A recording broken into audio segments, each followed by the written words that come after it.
Chapter 21. Captain Nemo's Thunderbolt. We looked at the edge of the forest without rising, my hand stopping in the action of putting it to my mouth, Ned Land's completing its office.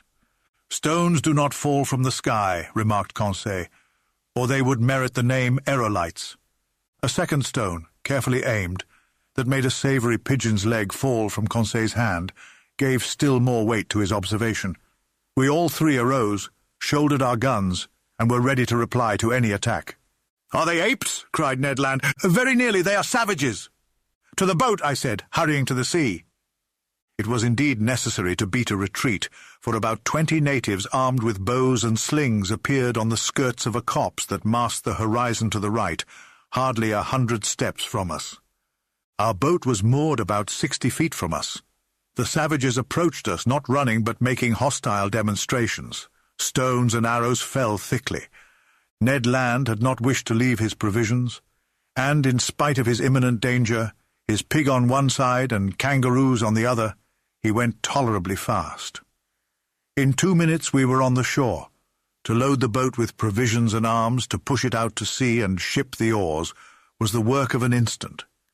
We had not gone 2 cable lengths when 100 savages, howling and gesticulating, entered the water up to their waists. I watched to see if their apparition would attract some men from the Nautilus onto the platform. But no. The enormous machine lying off was absolutely deserted. 20 minutes later we were on board. The panels were open. After making the boat fast, we entered into the interior of the Nautilus. I descended to the drawing-room, from whence I heard some chords. Captain Nemo was there, bending over his organ and plunged in a musical ecstasy. "Captain!" He did not hear me. "Captain!" I said, touching his hand. He shuddered and, turning round, said, "Ah, it is you, Professor? Well, have you had a good hunt? Have you botanized successfully?" "Yes, Captain, but we have unfortunately brought a troop of bipeds whose vicinity troubles me." "What bipeds?" "Savages!" "Savages," he echoed ironically. "So you are astonished, Professor, at having set foot on a strange land and finding savages? Savages! Where are there not any? Besides, are they worse than others, these whom you call savages?" "But, Captain, how many have you counted?" 100 at least." "Monsieur Aronnax," replied Captain Nemo, placing his fingers on the organ stops, "when all the natives of Papua are assembled on this shore, the Nautilus will have nothing to fear from their attacks." The captain's fingers were then running over the keys of the instrument, and I remarked that he touched only the black keys, which gave his melodies an essentially Scotch character. Soon he had forgotten my presence, and had plunged into a reverie that I did not disturb. I went up again onto the platform. Night had already fallen, for in this low latitude the sun sets rapidly and without twilight. I could only see the island indistinctly, but the numerous fires lighted on the beach showed that the natives did not think of leaving it. I was alone for several hours, sometimes thinking of the natives, but without any dread of them, for the imperturbable confidence of the captain was catching, sometimes forgetting them to admire the splendors of the night in the tropics. My remembrances went to France in the train of those zodiacal stars that would shine in some hours' time. The moon shone in the midst of the constellations of the zenith. The night slipped away without any mischance, the islanders frightened no doubt at the sight of a monster aground in the bay. The panels were open, and would have offered an easy access to the interior of the Nautilus. At 6 o'clock in the morning of the 8th of January, I went up onto the platform. The dawn was breaking. The island soon showed itself through the dissipating fogs, first the shore, then the summits. The natives were there, more numerous than on the day before, 500 or 600 perhaps. Some of them, profiting by the low water, had come onto the coral, at less than 2 cable lengths from the Nautilus. I distinguished them easily. They were true Papuans, with athletic figures, men of good race, large high foreheads, large but not broad and flat, and white teeth. Their woolly hair, with a reddish tinge, showed off on their black shining bodies like those of the Nubians. From the lobes of their ears, cut and distended, hung chaplets of bones. Most of these savages were naked. Amongst them I remarked some women dressed from the hips to knees in quite a crinoline of herbs that sustained a vegetable waistband. Some chiefs had ornamented their necks with a crescent and collars of glass beads, red and white. Nearly all were armed with bows, arrows, and shields, and carried on their shoulders a sort of net containing those round stones which they cast from their slings with great skill. One of these chiefs, rather near to the Nautilus, examined it attentively. He was, perhaps, a Mado of high rank, for he was draped in a mat of banana leaves notched round the edges and set off with brilliant colours. I could easily have knocked down this native who was within a short length, but I thought that it was better to wait for real hostile demonstrations. Between Europeans and savages, it is proper for the Europeans to parry sharply, not to attack. During low water, the natives roamed about near the Nautilus, but were not troublesome. I heard them frequently repeat the word "Assai," and by their gestures I understood that they invited me to go on land, an invitation that I declined, so that on that day the boat did not push off, to the great displeasure of Master Land, who could not complete his provisions. This adroit Canadian employed his time in preparing the viands and meat that he had brought off the island. As for the savages, they returned to the shore about 11 o'clock in the morning, as soon as the coral tops began to disappear under the rising tide. But I saw their numbers had increased considerably on the shore. Probably they came from the neighbouring islands, or very likely from Papua. However, I had not seen a single native canoe. Having nothing better to do, I thought of dragging these beautiful limpid waters, under which I saw a profusion of shells, zoophytes, and marine plants.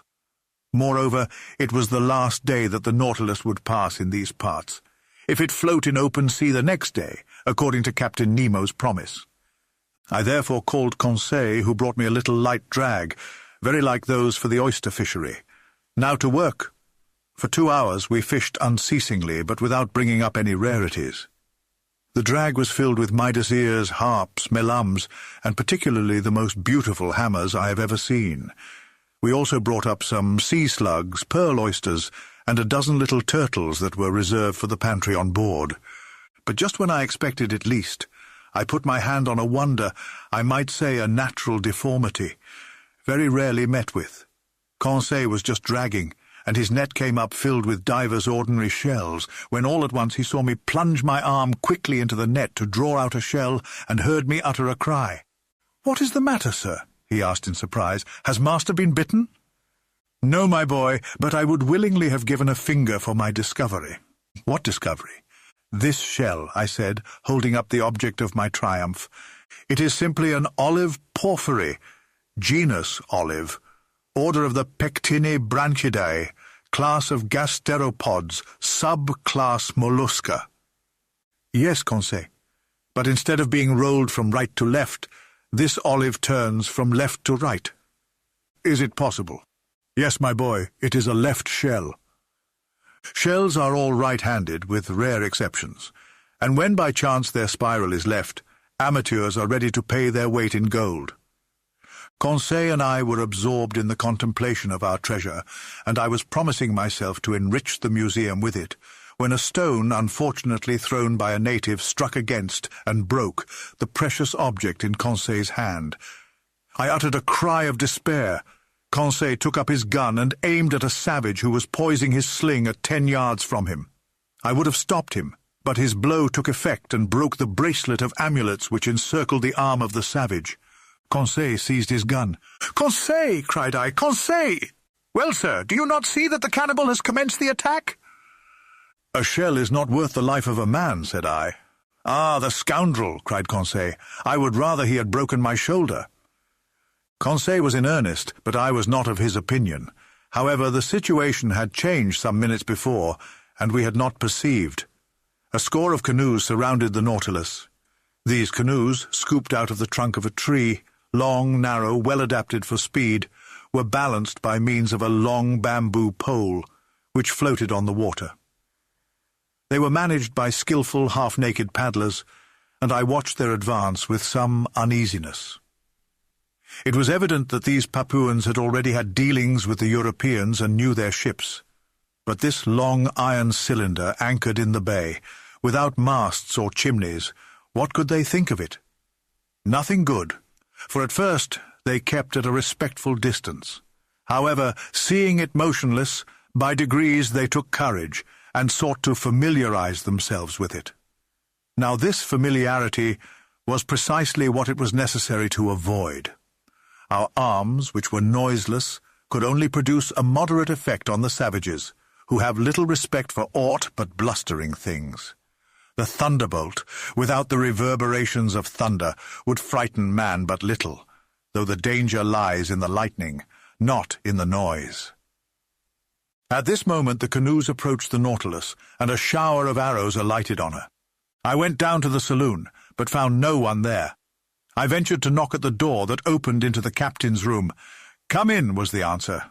I entered and found Captain Nemo deep in algebraical calculations of X and other quantities. "I'm disturbing you," said I, for courtesy's sake. "That is true, Monsieur Aronnax," replied the captain.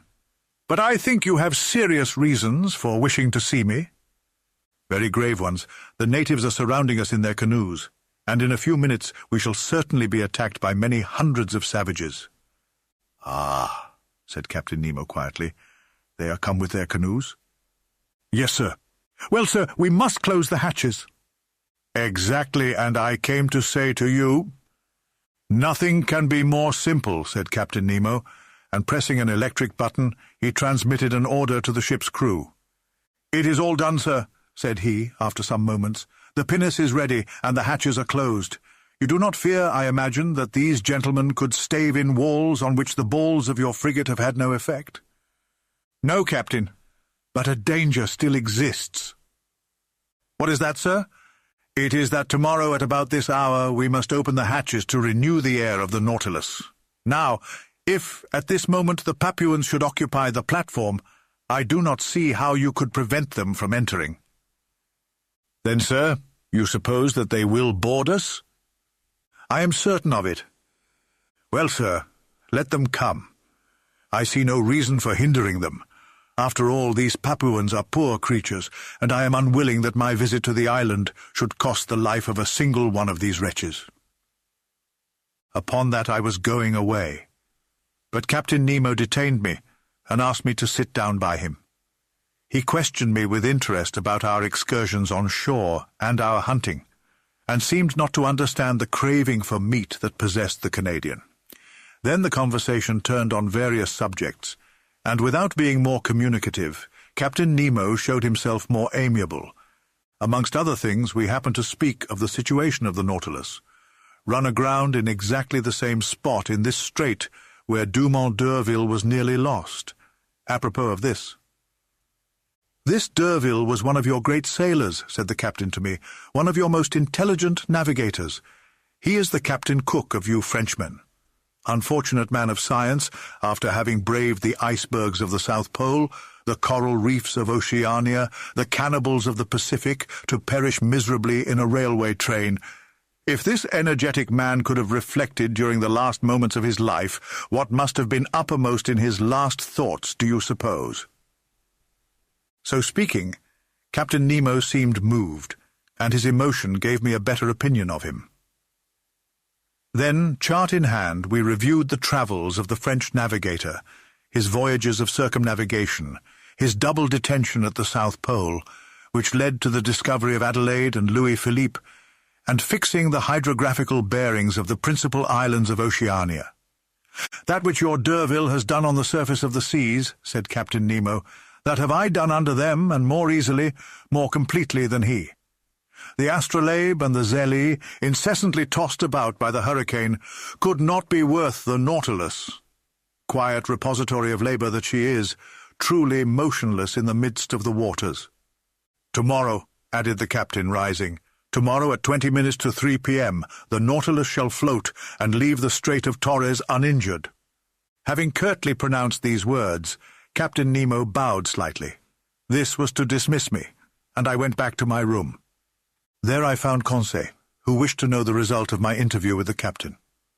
"My boy," said I, when I feigned to believe that his Nautilus was threatened by the natives of Papua, the captain answered me very sarcastically, "I have but one thing to say to you.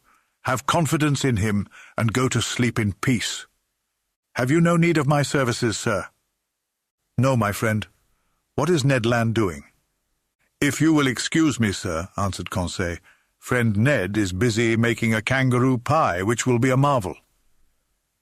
I remained alone and went to bed, but slept indifferently. I heard the noise of the savages who stamped on the platform, uttering deafening cries. The night passed thus, without disturbing the ordinary repose of the crew.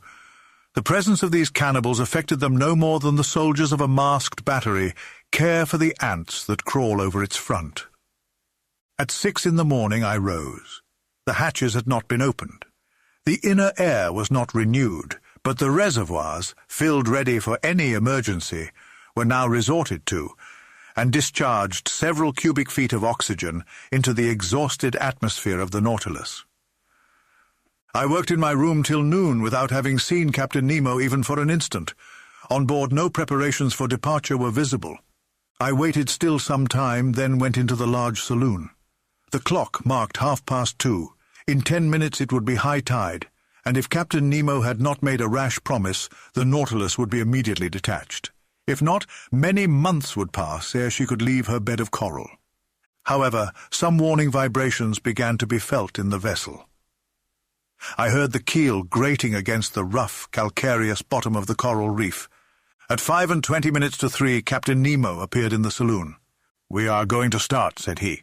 "Ah," replied I have given the order to open the hatches." "And the Papuans?" "The Papuans," answered Captain Nemo, slightly shrugging his shoulders. "Will they not come inside the Nautilus?" "How?" "Only by leaping over the hatches you have opened." "Monsieur Aronnax," quietly answered Captain Nemo, "they will not enter the hatches of the Nautilus in that way, even if they were open." I looked at the captain. "You do not understand," said he. "Hardly. Well, come and you will see." I directed my steps towards the central staircase. There Ned Land and Conseil were slyly watching some of the ship's crew, who were opening the hatches, while cries of rage and fearful vociferations resounded outside. The port lids were pulled down outside. 20 horrible faces appeared, but the first native who placed his hand on the stair rail, struck from behind by some invisible force, I know not what, fled, uttering the most fearful cries and making the wildest contortions. 10 of his companions followed him. They met with the same fate. Conseil was in ecstasy. Ned Land, carried away by his violent instincts, rushed on to the staircase, but the moment he seized the rail with both hands, he, in his turn, was overthrown. "I am struck by a thunderbolt," cried he with an oath. This explained all. It was no rail, but a metallic cable charged with electricity from the deck, communicating with the platform. Whoever touched it felt a powerful shock, and this shock would have been mortal if Captain Nemo had discharged into the conductor the whole force of the current. It might truly be said that between his assailants and himself he had stretched a network of electricity which none could pass with impunity. Meanwhile, the exasperated Papuans had beaten a retreat paralyzed with terror. As for us, half laughing, we consoled and rubbed the unfortunate Ned Land, who swore like one possessed. But at this moment the Nautilus, raised by the last waves of the tide, quitted her coral bed exactly at the 40th minute fixed by the captain. Her screws swept the waters slowly and majestically. Her speed increased gradually, and sailing on the surface of the ocean, she quitted, safe and sound, the dangerous passes of the Straits of Torres.